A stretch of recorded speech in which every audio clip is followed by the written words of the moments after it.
Vamos a continuar con este libro de Santa Gertrudis de Jephthah, el mensajero de la ternura divina.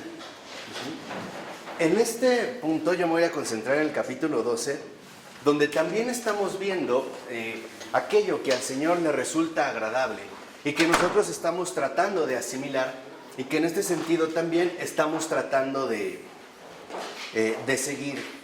Dice: ponía Gertrudis tal fuerza y eficacia en sus palabras que no se podían escuchar de modo indiferente. O sea, que nuestras palabras no sean vacías, que nuestras palabras en este sentido no sean inútiles, sino que también nuestras palabras estén llenas de unción, estén llenas de fuerza y de eficacia. Dice: siempre lograban lo que pretendían, fueran quienes fuesen sus destinatarios.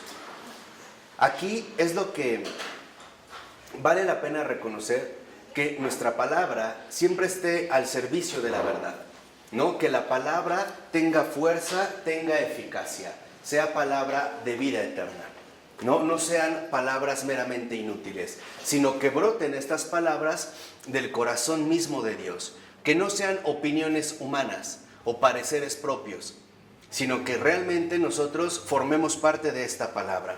Por eso dice: la fragilidad humana rehúsa escuchar a veces la verdad que brota del fervor de un espíritu ardiente. Entonces ahí está. ¿Cómo se logra que nuestra palabra tenga fuerza y eficacia? Únicamente si somos un espíritu ardiente. Un espíritu ardiente que arde en deseos de la verdad, que arde en deseos de la caridad, que arde en deseos de Dios. Así es literalmente también como nuestras palabras se inflaman. Un espíritu ardiente, por decirlo así, arroja fuego por la boca. Cada palabra es como una flecha encendida. Y es una flecha encendida que efectivamente va al corazón de los que lo escuchan. Pero esto también va a traer consigo ciertas resistencias. Como lo notó también Gertrudis, hay personas que por la fragilidad de la naturaleza humana no les gusta escuchar la verdad. Entonces dice que en cierta ocasión Gertrudis reprendió a una hermana con palabras demasiado duras. O sea, la regañó muy fuerte y utilizó palabras muy duras. Y ella se quejó con Jesús, ¿no? Y le dijo que por qué le permitía ser tan dura. Y el Señor la instruyó diciéndole: cuando yo viví en la tierra, sentí impulsos ardientísimos. Toda injusticia se me hacía insoportable. En este sentido, ella se parece a mí. O sea, ¿por qué también Jesús permitía esta, a veces incluso, digamos, dureza en Gertrudis? Porque lo que le inflamaba no era un afán de protagonismo ni de humillar a los demás, sino que aquello que le inflamaba era un deseo ardiente de justicia, de verdad y de caridad. En ese sentido, como dice Jesús, ella se parecía a Él. Y estamos nosotros también llamados a alcanzar esta perfección. Y entonces Jesús le añade a algo más. Dice: en aquel tiempo en el que yo estuve en la tierra, los judíos se creían los mejores de todos los hombres, y sin embargo fueron los primeros en escandalizarse de mí. O sea, nosotros también muchas veces vamos a ser en este sentido piedras de escándalo para los demás. Se van a escandalizar a veces de la contundencia o la firmeza con la que nosotros manifestamos la verdad, o bien mantenemos una postura. Pero estamos llamados a perseverar. ¿Por qué? Porque como le dijo Jesús a Santa Gertrudis: yo pongo mis palabras en tu boca. O sea, debemos de concentrarnos en mantener un espíritu ardiente para que nuestras palabras sean flechas uncidas, ¿no? Llenas del fuego divino. Pero al mismo tiempo tengamos en cuenta algo. No sé si les ha pasado que a veces tú hablas con una persona queriendo que entienda algo y no lo entiende. O buscas transmitir algo y tal parece que no se dieran los frutos, ¿no? Como que las personas siguen indiferentes, como que utilizamos las palabras y parecieran ser impotentes.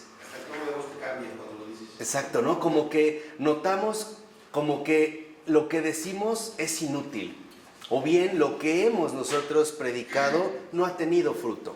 Vean lo que dice el Señor: no te sorprendas que a veces tus palabras dichas con fervor no produzcan fruto. O sea, de que a veces hablas con las personas y las personas pareciera que quedan indiferentes, que no te entienden, que no te escuchan, que no reaccionan. Dice el Señor, no te sorprendas. Dice, yo mismo prediqué muchas veces mientras vivía como hombre con el ardor de mi espíritu divino. Y sin embargo, mis palabras no sirvieron de ningún provecho a algunos. Porque según mi divina ordenación, todas las cosas se realizan a su debido tiempo. Entonces, no busques obtener siempre resultados inmediatos. No busques que a veces tus palabras tengan los frutos esperados de manera rápida, de manera, por así decirlo, instantánea. Que hables con una persona y de inmediato le caiga el 20 y se enmiende. O bien que aproveche lo que le estás diciendo. Dice el Señor, no te desanimes por eso, ¿no? Porque según mi divina ordenación, todo se realiza a su debido tiempo. O sea, lo que te toca a ti es no desesperar del ritmo que el Señor va, con el que el Señor va impregnando su obra. A veces, no sé si te ha pasado que hablas con gente o das una charla o platicas con un amigo y le quisieras transmitir algo importante para su vida y pareciera que no sirvió de nada. Incluso pareciera que lo que hablaste fue totalmente inútil. Bueno, no fue inútil. Lo que pasa es que todavía no ha llegado su tiempo de realización. O sea, el Señor ha dado tiempo para que las cosas se realicen. Y Él, en su divina voluntad, designará en qué momento vendrá el efecto de la palabra. A ti entonces lo que te queda es predicar. Nada más. No esperar que la gente ni se convierta, ni te entienda de inmediato, ni capte lo que tú estás diciendo. Pero sí insistir por esa gente. Claro, pero no esperar o no creer que son ineptos o que son tontos o que no han entendido. Simplemente que el Señor en su divina ordenación no ha dispuesto todavía que se cumpla el momento de que se realicen las cosas. Lo mismo pasa con la oración. Si tú pides algo y eso que pides es de la oración y no lo recibes, no te preocupes. Una de dos, o no lo recibes porque no es bueno para ti, o no lo recibes porque todavía no es el momento dispuesto. ¿De acuerdo? Entonces, no hay pierde. Si no lo recibes, estate tranquilo. Es por algo, y es por algo muy bueno. O no te conviene y no te lo va a dar, o te lo va a dar llegado el momento adecuado. O sea, cuando Él disponga que en efecto ha llegado el momento. Vamos a ver lo que responde el Señor, porque se lo responde a la propia Gertrudis, ¿no? Le dice el Señor, no temas, hija mía, ten confianza. Ese es el primer punto. Confiar en que en ese momento yo estoy sirviendo al Señor. O sea, no es por mi propia iniciativa, sino realmente confiar en que yo voy a hablar al servicio del Señor. ¿La confianza es parte de la voluntad? ¿Sí? O sea, me voy a abandonar en Él. Por eso le dice, no temas, hija mía, ten confianza. Te concedo como privilegio especial que si alguien, sea quien sea, y por el motivo que fuere, acudiera a ti con humildad y confianza, discernirá su problema a la luz de mi divina verdad. O sea, ¿cómo podemos darnos cuenta en qué momento entraría la dureza, o como diría San Francisco de Sales, la severidad y la dulzura, ¿no? Para poder llevarlo, cuando nosotros confiamos en que en efecto nuestro único propósito es servir a la divina verdad. Que lo vamos a juzgar no desde mis propios intereses, pareceres, sentimientos o inclinaciones, sino que lo voy a hacer únicamente a la luz de la divina verdad.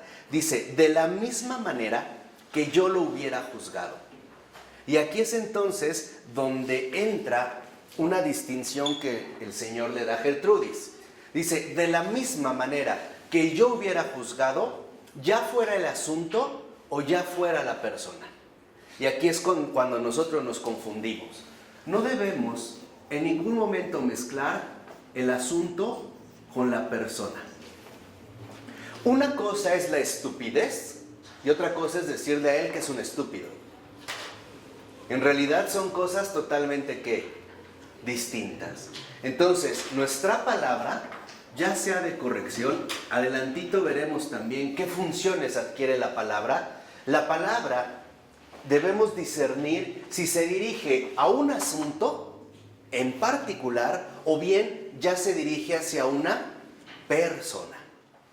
Muchas veces la persona puede incurrir en ciertas situaciones por su propia realidad personal. Conoce también que no están mezclados y que, por ejemplo, la persona puede incurrir en determinadas situaciones por debilidad. Esto no lo justifica, ¿eh? De igual manera que si yo trabajo en esta debilidad, entonces estoy rompiendo el vínculo que liga a la persona con un determinado asunto. O sea, ir como profundizando, ¿no?, en las cosas a esta divina verdad. Por eso dice el Señor: lo que yo juzgue ser de mayor gravedad, tú responderás de mi parte con mayor rigor. O sea, no se pierde aquí la gravedad, pero sí se le da el lugar que le toca. Dice: y lo que yo estime ser de menor importancia, haré que tú respondas a ello con palabras más amables. O sea, cuando nosotros, por ejemplo, abordamos la situación concreta en la cual incurre una persona, no debemos de conjugarlas de manera total. Y de lo que se trata es que la palabra sea dirigida a la naturaleza particular, ya sea de la situación, ya sea de la debilidad. Es lo que, por ejemplo, se sostiene mucho al decir que hay que ser implacables con el pecado, pero misericordiosos con el pecador. Eso, por ejemplo, en el caso del padre Maciel, es el acto pecaminoso, la pederastia, no a Maciel en sí mismo. Claro, se conjuga a Maciel como un representante, un colaborador, vamos a decirlo así, un participador de este acto pecaminoso. Pero aún así, el padre Maciel, como persona, también, ¿no?, estamos llamados nosotros a profundizar de fondo en lo que ha ocurrido y no mezclar las dos situaciones. ¿Por qué? Porque si no, entonces nosotros debemos aplicar, eso es lo que quiero que vean, sobre el asunto, situación, aquí hay una totalidad, severidad, aquí hay una reprobación, aquí no hay matices, aquí el pecado es pecado. En cambio, en el caso de la persona y su debilidad, Hay esperanza. hay más bien dulzura. ¿Por qué? ¿Qué es lo que genera la dulzura? Pues una buena dosis de esperanza. El reconocer que esta persona no es así, ni está llamada a seguir siendo partícipe de esta situación. O sea, el discernimiento es desligar a la persona de su apego al pecado. En esta línea, yo insistía en lo de la palabra porque el Señor también busca hacer el bien a los demás a través de la palabra. O sea, a través de aquellos que van a discernir sobre la luz de la verdad. Porque si no, el otro riesgo es que si nosotros nos quedamos con la severidad, en último término vamos a terminar haciendo algo que no nos corresponde, emitir un juicio. Y esto ni el Señor lo ha hecho todavía, ¿eh? Y entonces a veces nosotros vamos a querer jalar con el mismo rasero. Vamos a querer cortar de raíz todo. O sea, vamos a querer extirpar el pecado, pero al mismo tiempo vamos a querer cortar a la persona, en este sentido al pecador. Por eso le dice el Señor a Santa Gertrudis: todo el que en la prueba o la tristeza busca con humildad y verdad sincera consuelo en tus palabras, no quedará defraudado en su deseo, porque yo, el Dios que moro en ti, obligado por mi ternura de amor, deseo hacer el bien a muchos por medio de ti. O sea, ¿qué es aquí lo que se busca? En efecto, y lo dijeron, la conversión del pecador. No busco que el pecador muera, no buscaré más bien que se convierta y viva. Eso es lo que se busca, o sea, que la dulzura y la esperanza sea precisamente la esperanza de la vida nueva. La vida nueva que en efecto la palabra logra entresacar y logra, en este caso, dividir, aquí sí, del asunto en el cual se ha visto involucrado. O sea, si nosotros no distinguimos bien este aspecto, vamos a terminar emitiendo juicios y lo que podemos hacer también es doblegar a la persona. Incluso llevarla a un caso extremo de desesperación o de falta de consuelo, o por lo menos de falta de luz. decir que ese pecado, por ejemplo, sería irremediable. Por eso dice Matilde de Hackenburg, que también es santa, que fue como la maestra de novicias de ella, a ella se le dio una visión donde vio a Gertrudis, ¿no?, como un puente. Gertrudis vio que Gertrudis era como un puente muy sólido, en un extremo estaba la humanidad de Cristo y en otro extremo estaba la divinidad de Cristo, ¿no? Estaba como en un lado, Gertrudis es el puente, en un punto, ¿no?, está la humanidad y la divinidad. Y entonces el Señor le dice a Matilde de Hackenburg: los que se esfuerzan por venir a mí a través de este puente no podrán nunca caer ni desviarse. O sea, si nosotros buscamos acercarnos a Jesús a través de este puente, que es lo que estamos haciendo, el Señor dijo, nunca van a caer ni a desviarse.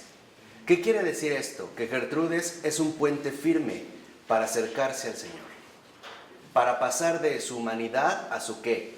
A su divinidad. Y al revés, para acercar su divinidad a la humanidad. Por eso es el mensajero de la ternura divina. Por eso dice, el que reciba las palabras de esta, o sea, Gertrudis, y obedezca con humildad a sus consejos, jamás se va a desviar. ¿Qué es lo que le propone en concreto Jesús a Santa Gertrudis? ¿Cuál es la tarea que le asigna Jesús? Que aumente la piedad de los hombres y se multiplique mi ternura hacia el género humano. Ese es el que no se desvía. Aumentar la ternura del Señor hacia el género humano. De tal manera que entonces esta vida nueva consiste en aumentar la ternura de Jesús.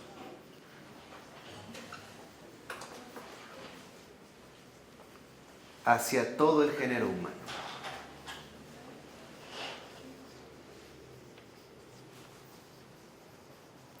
Eso es lo que les decía con la mirada de ir a lo esencial. ¿Qué es realmente lo que queremos nosotros? ¿Precisar la gravedad del pecado? ¿O bien queremos resaltar la infinita ternura del Dios que se ha encarnado? Esas son las opciones. ¿Qué es lo que quiero yo en este sentido? ¿Precisar exactamente la gravedad de la falta? ¿O bien poner al descubierto el amor infinito del Salvador? Pero mi juicio no se queda en la falta cometida. Mi juicio va a fondo a reconocer que esta falta no condiciona a la persona. O sea, va más a fondo. De tal manera que entonces yo no me quedo ni niego precisamente a la persona la ternura que de hecho a la que está llamada. Esto se lo dijo el propio Jesús a Santa Faustina Kowalska, ¿no? Decía, yo soy el Señor de la misericordia, y mientras más pecador es un hombre, más derecho tiene a mi misericordia. Se lo dijo a Santa Faustina, o sea, no es lo que estoy inventando. Mientras más pecador, más derecho tiene a mi misericordia. Porque eso es algo que solo el amor divino puede realizar. A nosotros nos parecería injusto, a nosotros nos parecería como escandaloso, ¿no? Nos parecería como difícil de asimilar. Pero eso es lo que el Señor quiere transmitir. Este es su mensaje de la ternura divina. Por eso a Santa Gertrudis se le considera también como la pionera en la misericordia del Señor. O sea, que nosotros no nos quedemos estancados en la pantomima del pecado, sino que vayamos incluso más allá del pecado, más allá del amor que ha vencido cualquier pecado. Lo que el Señor nos pide es muy claro: no me alejes de los pecadores, no me alejes de ellos. Lo que creo que es importante es que no perdamos el sentido fundamental de la católica, porque la católica es universal. O sea, la católica es universal en el sentido de que está dirigida a todo el género humano. Y no podemos nosotros, por ejemplo, limitarla a condicionamientos que mucha gente no conoce o simple y sencillamente ni tiene idea de que están ahí. Son los que viven en las tinieblas del error. Y entonces, al estar en las tinieblas del error, nosotros estamos llamados, en último término, a expandir hacia todo el género humano la ternura de Jesús. Hay una sutil tentación, y esa, y lo voy a decir abiertamente, es una tentación específica del cristiano. Se deja obsesionar por el pecado. El pecado lo nubla. El pecado le tapa el horizonte. El pecado es como una nube que quiere pasar enfrente del sol, como que lo quiere hacer desaparecer. Y entonces empezamos a obsesionarnos con el pecado, con el mal, con el maligno, con el malo, etcétera, etcétera, etcétera. Pero esa es una sutil tentación para de fondo hacer que perdamos de vista el bien triunfante. O sea, lo que en realidad ha vencido a este pecado. Cuando nosotros esto no lo tenemos claro, entonces no tenemos ni siquiera la posibilidad de poder transmitir esta ternura divina de Jesús. Y esta ternura divina de Jesús que se dirige justamente a todo el género humano. Por eso son estos escritos, se lo dice el Señor a Santa Gertrudis, dice, por estos escritos puede encenderse el ánimo de muchos. O sea, ¿qué es lo que busca el Señor a través de estos escritos? Que se encienda el ánimo de muchos. Y dice, incluso que lleguen a desear los favores o gracias que han escuchado tú recibiste. ¿Se dan cuenta cómo hemos hablado de las gracias que recibió Gertrudis? ¿Para qué el Señor se las dio? Para que nosotros se despierte el deseo de también tener estas gracias.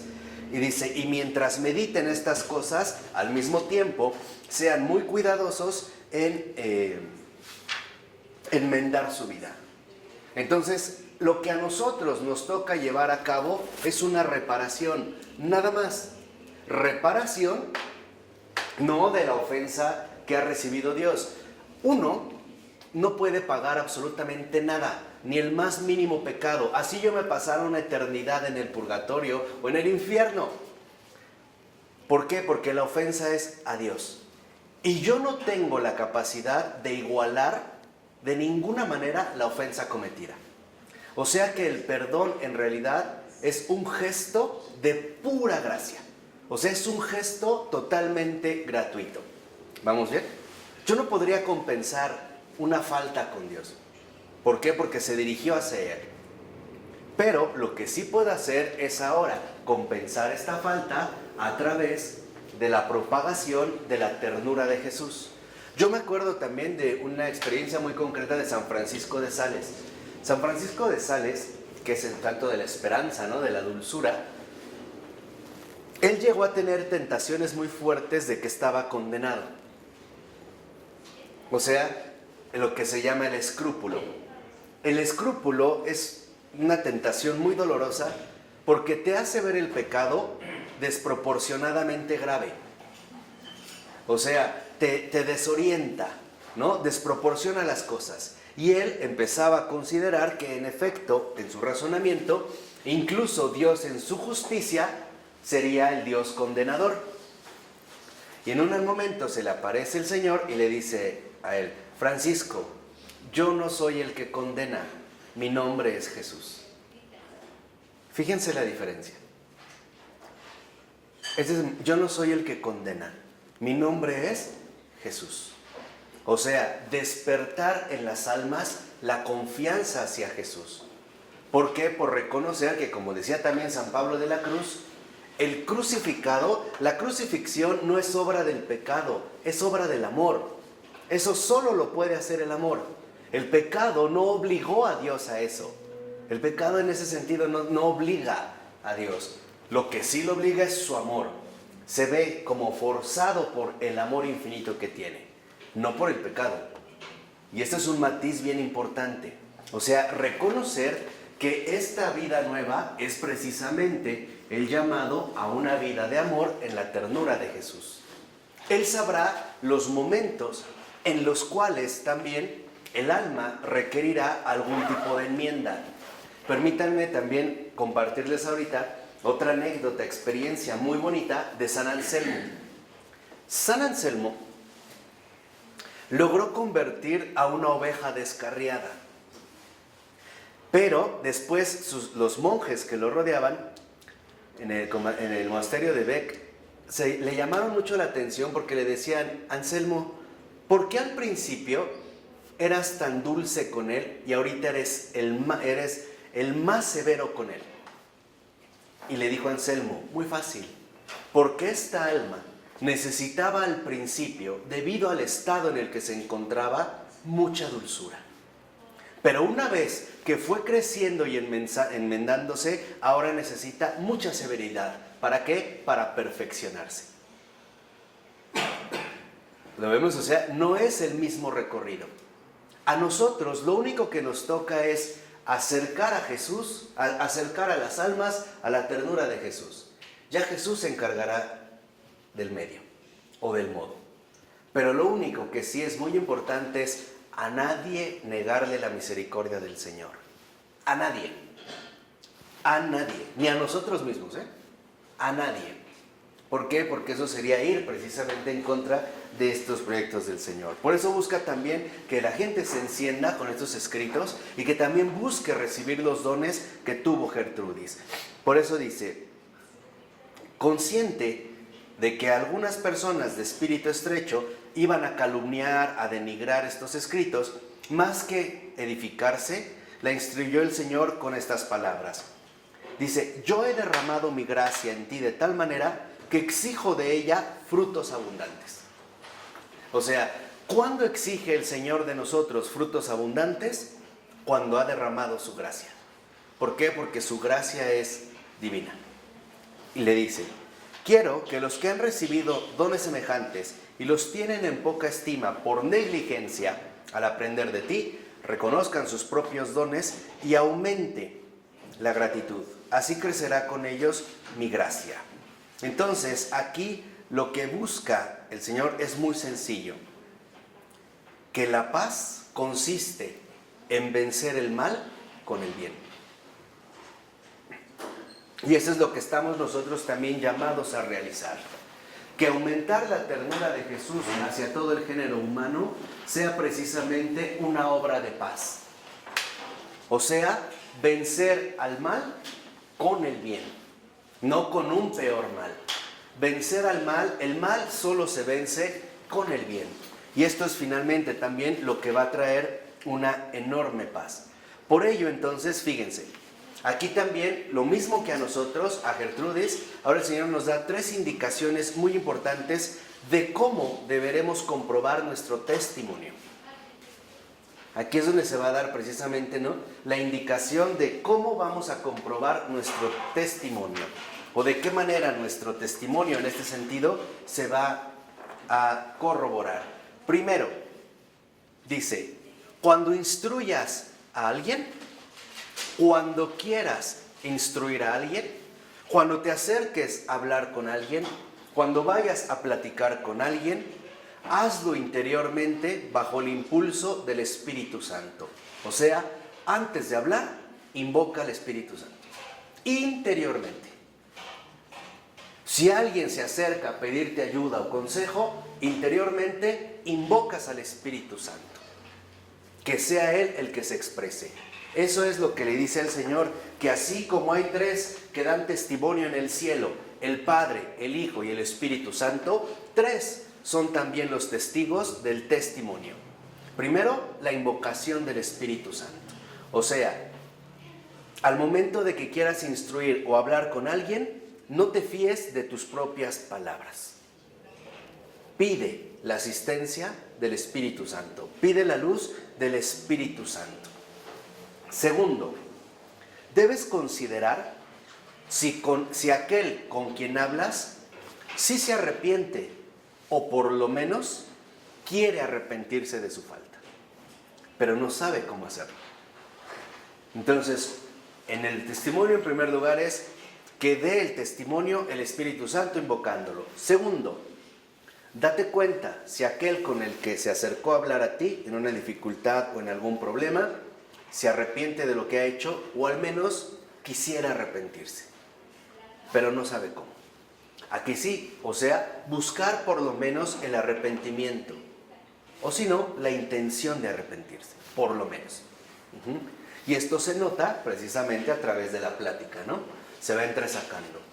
Tú, con la invocación del Espíritu, te irás dando cuenta si esta persona realmente se arrepiente o está decidida a continuar de la misma manera. Y tercera, entonces estimarás si tiene buena voluntad. O sea, ¿qué es lo que vas a buscar con la ayuda del Espíritu Santo? La buena voluntad en las personas. Cuando toda persona tiene buena voluntad, aunque sea muy poquita, aunque sea en el fondo. Pero eso es lo que, digamos, en lo que se va a basar tu testimonio. Invocar al Espíritu, discernir si hay señales de arrepentimiento y, por lo tanto, si hay buena voluntad. ¿Y si no hay? Si no hay buena voluntad, entonces no hay nada que hacer.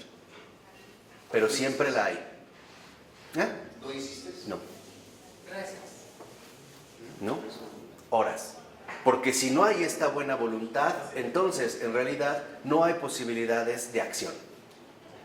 ¿Por qué? Porque ahí entraría el drama de la libertad. Y entonces no ha llegado el momento. Te toca en este sentido ponerlo en oración.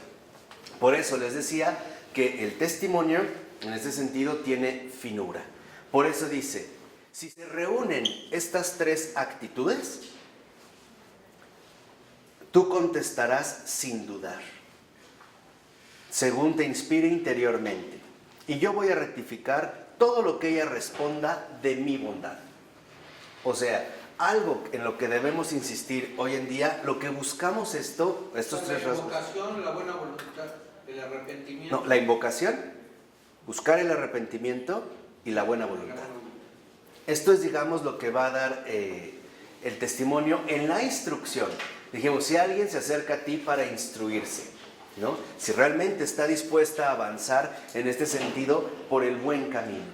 También esta persona es libre. O sea, no impongas. Busca siempre la bondad. ¿Por qué? Porque hoy también, por ejemplo, recuerden cuántas veces hoy en día se habla de un Dios castigador que no es bueno.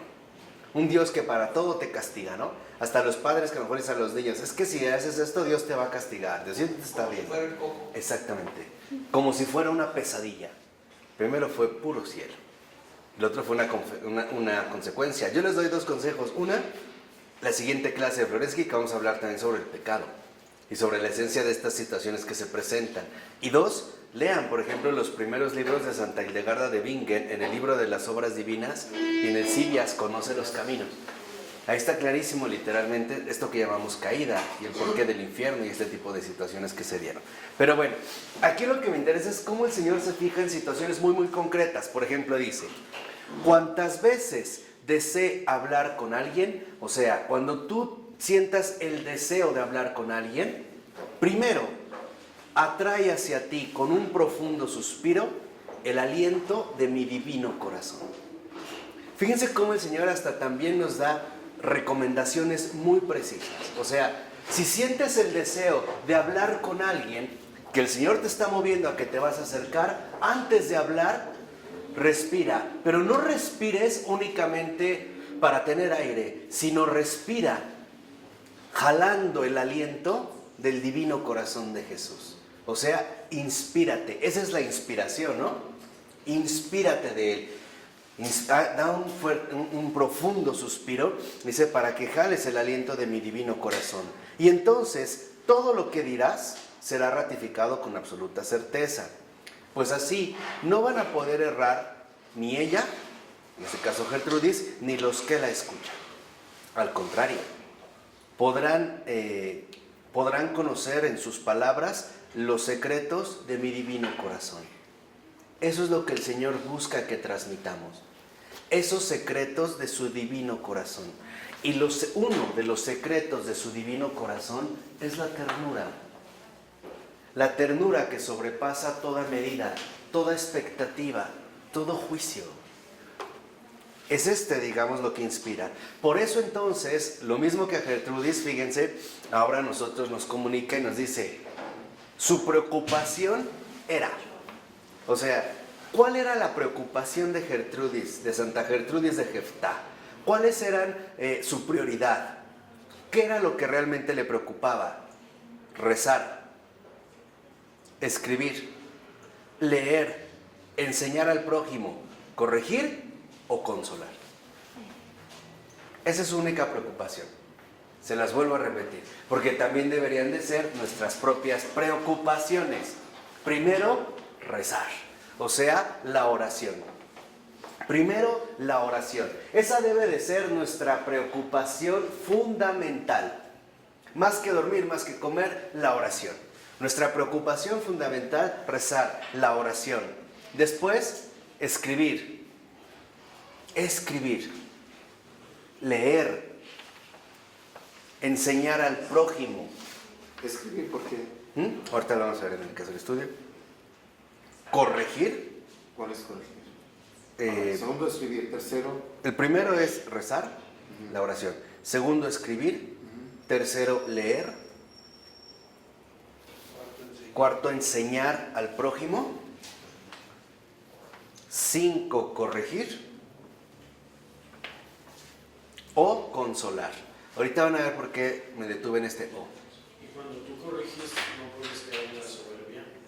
Pero lo dijimos, para no caer en la soberbia, ya están los pasos dados. La invocación del Espíritu, no dejarte guiar por tu propio juicio, sino saber que vas a reprender según en el discernimiento del asunto o la persona.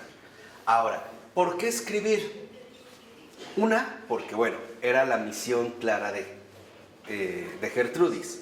Pero también escribir porque luego el Señor sí nos da inspiraciones ordinarias, o sea, buenos pensamientos. De hecho, el buen cristiano debería de tener un diario, o sea, un blog de notas, donde pudiera de repente poder escribir algún pensamiento que el Señor nos inspiró en un día en particular. Por ejemplo, bueno, aprovechando, les voy a transmitir mi pensamiento de hoy, en esta inspiración que voy a escribir. Recibe para que puedas dar. Recibe más para que puedas dar más. Recíbelo todo para darlo todo. Eso es lo que tengo que escribir, Pablo. Por eso es escribir. O sea, escribir no libros precisamente, sino todas las buenas inspiraciones que el Señor nos va comunicando. No dejar que se pierdan. Les decía ahorita, ese es mi pensamiento de hoy. Recibe para dar. Recibe más para dar más. Recíbelo todo para darlo todo. Eso es lo que debemos escribir. Porque a veces te ha ocurrido que en efecto te surge un buen pensamiento, un buen punto en claro, y como que lo dejas perder. Que la paz precisamente es el rescate de la bondad, como el que ahorita les acabo de compartir, ¿no? Mi pensamiento de hoy fue: recibe para dar, recibe más para dar más, recíbelo todo para darlo todo. Eso es lo que hay que escribir. Si de repente surge un pensamiento que nos lleva a la bondad o que nos hace caminar en la bondad, que nos dirige a la bondad o en este sentido a la paz, escríbelo. Ten un blog, ten un cuaderno, anota esos pensamientos. Pueden ser muy útiles para muchas otras almas. A lo mejor para ti no, pero en realidad pueden servir. Leer, ya lo vimos. ¿Por qué? Creo que aquí ya vimos los frutos. Enseñar al prójimo, enséñale lo que tú has aprendido, transmítele, acompáñale, corrígele. Ojo, corregir no es reprender. Corregir es sacarlo del mal camino como el buen pastor para que se enderece. No es regañar, corregir no es regañar, corregir es ayudar a salir del error, porque si no, no eres un tirano, eres un servidor. Aprende a vivir como servidor. Corregir no es regañar, corregir es enmendar, ayudarle a salir. Por eso a veces los padres tienen tantos conflictos con los hijos, porque regañan, pero no saben corregir. No saben corregir, no saben acompañar, no saben enderezar. Y el Señor da una disyuntiva. Fíjense, rezar, escribir, leer, enseñar al prójimo, corregir o consolar. O sea, que si tú no escribes, no lees, no enseñas al prójimo, no corriges, no importa. Si solo te dedicas a ¿qué? A consolar. Por eso el Señor da una disyuntiva. O sea que son cualquiera de los 5 o consolar. Ah, yo quería que era el punto 5. No. Es todo junto, pero si solamente te dedicas a la consolación, harías todo lo demás. Esa sería tu escritura, esa sería tu lectura, esa sería tu oración, esa sería tu enseñanza, esa sería tu corrección. Entonces, si lo vemos, el amor de la vida nueva se presenta justamente como consolación. Consoladores. Sed consoladores. Y ahí es... ¿Por qué tanto el consolar? ¿no? La consolación. ¿Por qué? Porque las almas se encuentran en un estado bastante lamentable. Y a veces no miramos que ya han sufrido lo bastante como para llegar a imponerle nuestros propios criterios. Estamos llamados a rescatar a las almas de su sufrimiento para llevarlos al gran consuelo de la ternura de Jesús. Porque esa es la realidad de las almas. Y aquí es donde entra lo más importante. Dice, se trata de que se vuelvan un espíritu conmigo, porque ella concuerda en todo y sobre todas las cosas con mi voluntad, como concuerdan los miembros de su propio cuerpo con su corazón. ¿Te acuerdan lo que vimos con Florencia al inicio? Que les dije, acuérdense, el cuerpo concuerda con el propio corazón. Fíjense cómo lo explica el Señor. Cuando el hombre piensa en su corazón, ¿haz esto? Inmediatamente la mano lo hace.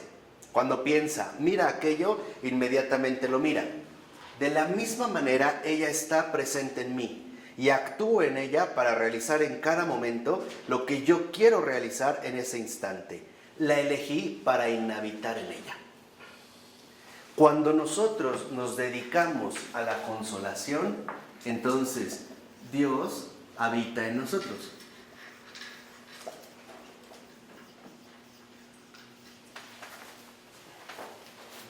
¿Por qué? Porque ahí está el Espíritu Consolador. Por eso yo una vez se los dije, y de verdad grábenselo ya. Dios jamás aflige los corazones, jamás.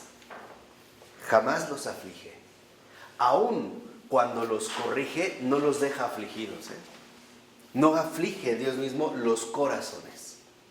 Puede permitir la aflicción, pero la presencia divina no aflige los corazones.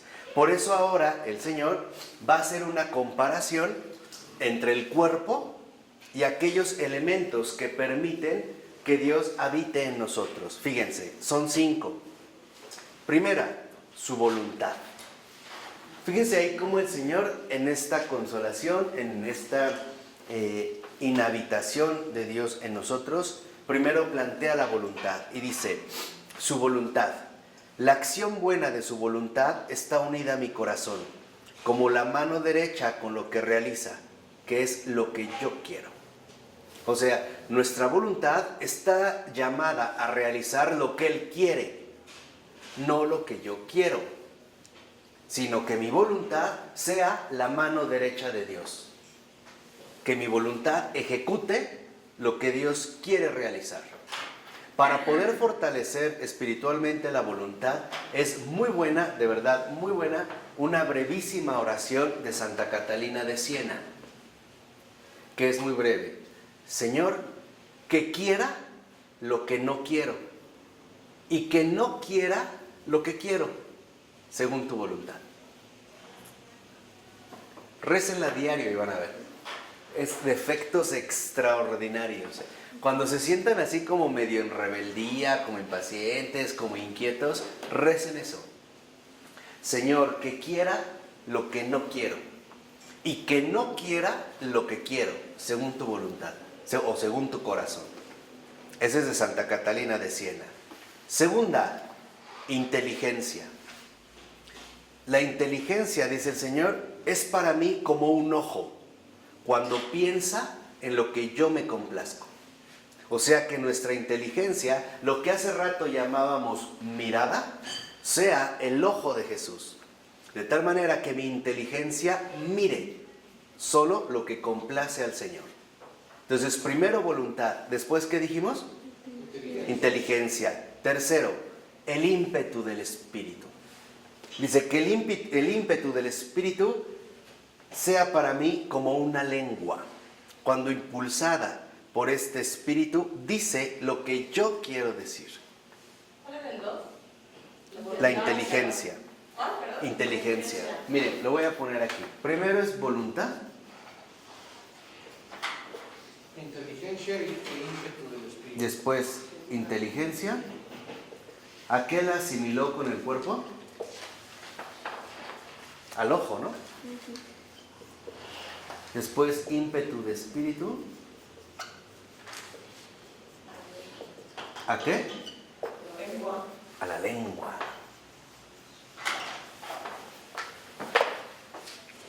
Después, la discreción, que es para mí como el olfato, porque inclina el oído de mi misericordia a aquellas personas hacia las que ella se inclina por la bondad de su comprensión. Discreción, o sea, olfato. Y por último, la intención.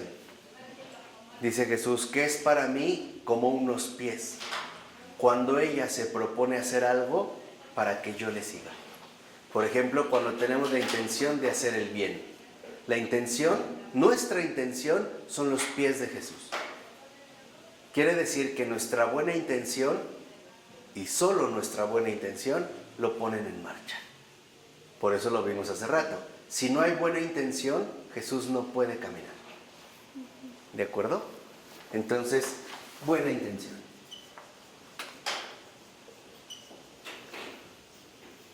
Pies.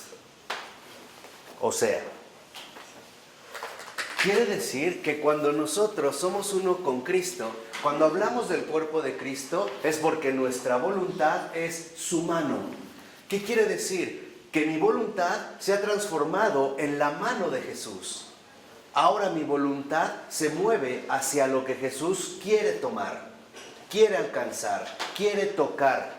Mi inteligencia se ha convertido en el ojo de Jesús. Contempla lo que agrada a Jesús. Ya no pienso como el mundo, ya no pienso como los hombres. Ya mi inteligencia ahora se expande para ser el ojo de Jesús. Mira lo que a Jesús le agrada. Mi ímpetu de espíritu se ha convertido literalmente en su lengua. ¿Por qué? Porque mi ímpetu de espíritu me lleva a permitirle a Jesús decir lo que Él quiere decir. Por eso se recuerdan que hablamos de un espíritu ardiente. Ahora ven por qué es muy importante. Acuérdense que hasta en Pentecostés descendió el espíritu en formas de lenguas de fuego, ¿no? O sea, mi ímpetu de espíritu se convirtió en la lengua de Jesús. Mi discreción en su olfato. Discreción en este sentido es discernimiento. Mi discernimiento ahora se ha convertido en el olfato de Jesús. Jesús en su olfato empieza a detectar dónde hay que actuar, dónde hay que intervenir, dónde hay que retirarse, cuándo hay que hablar, cuándo hay que callar. Y mi buena intención son sus pies. Porque mi buena intención son como los pies que a Jesús lo ponen en marcha para realizar una obra. O mejor dicho, su obra de salvación. Como los pies de Abraham. Exactamente. Por eso, para transmitir la ternura de Jesús, debemos de tener nuestra voluntad convertida en la mano de Él. Nuestra inteligencia en el ojo de Él. Nuestro ímpetu de espíritu en la lengua de Él. Nuestra discreción en su olfato y nuestra buena intención en sus pies. Esto es lo que nos va a permitir que Dios precisamente habite en nosotros. La escuché. Aquí no lo mencionamos. ¿Por qué? Porque el oído, Jesús no necesita oír nada de nosotros. Somos nosotros los que necesitamos oírlo a Él. Escucharlo a Él. Por eso dice a continuación, por eso, según el ímpetu de mi espíritu, debe apresurarse siempre. Escuchen, para que cuando termine una obra, ya esté lista para empezar la otra. Según mi inspiración, sin descanso. Mano que no descansa, ojo que no se duerme, lengua que no se calla, olfato que no pierde la pista y pies que no se cansan hasta que salgan alas. Debe de estar ya lista para la otra. Y dice, con esto vamos a acabar: si cometiera alguna negligencia, alguna falla por su humana flaqueza, que no le turbe la conciencia. Esto es esencial para la vida espiritual. Si falló en algo, que no le turbe la conciencia, pues como en otras cosas, ese defecto lo ha suplido mi voluntad. O sea, si fallamos en algo, no te turbes. Esa falla ha sido suplida por el propio Jesús. Y esta es la bondad. Lo que nosotros no alcanzamos a hacer bien, Él lo va a hacer muy bien. Pero lo único que necesita son manos, ojos, lenguas, olfatos y muchos pies. Muchos pies como para llegar a todo el género humano. De verdad, ojalá que el Señor nos permita servirle como Él le agrada. ¿Alguna pregunta o duda? ¿No? Del Padre, del Hijo y del Espíritu Santo. Amén. Pues muchas gracias, buenas noches.